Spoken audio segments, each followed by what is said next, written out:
السلام عليكم ورحمة الله وبركاته. halkan waxaan kusoo gudbinayaa cashir yar oo kooban oo ku saabsan sida MS Excel lagu sameeyo data analysis. Marka waxaan tusaale u soo qaadanayaa tababar la sameeyay oo loo sameeyay 25 qof oo ka qayb galayaal ah kadibna la weydiiyay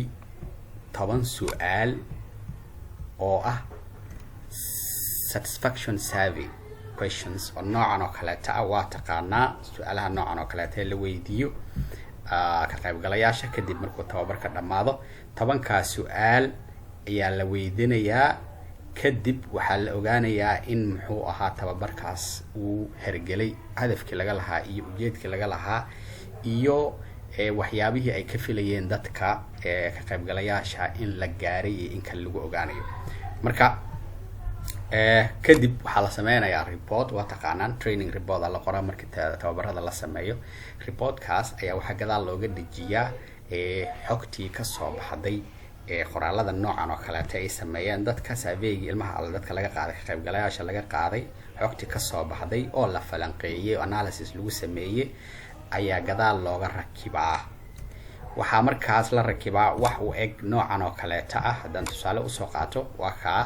kan oo kala report gadaal looga rakibaa waxa weeyaan satisfaction survey table oo tusinayo percentage ka dahay strongly agree percentage agree dahay percentage all dhamaantood cid walba qayb kasta oo kamid ah ka qaybgalayaasha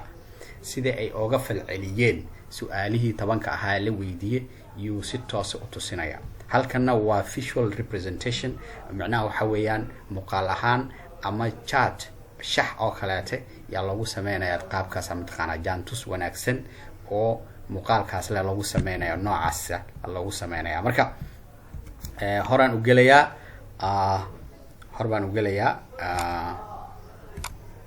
waan bilaabeynaa. Marka waxa weeyaan marka tusaale aan dhahno marka waxaad u dhiibtay dadkii ka qaybgalayaasha su'aalahan aad u dhiibtay marka tababarka bogtay su'aalahan aad u dhiibtay 10 ka su'aal way ka jawaabeen waad ka aruursatay kadib xogtii waxaad ka buuxisay Excel ayaad ka buuxisay database noocan oo kale ku noqday 10 su'aal waa halkaas sare ku qoran yihiin. xaggana waxa weeye falcelintii qof walba uu ka falceliyay halkana waxa ku qoran lambaradii matalaya shakhsi kasta oo ka falceliyay muxuu ahaa ka falceliyay su'aalaha waa marka lagama doonayo report markaad gudbinayso inaad waxyaabahan oo kale ku dhajiso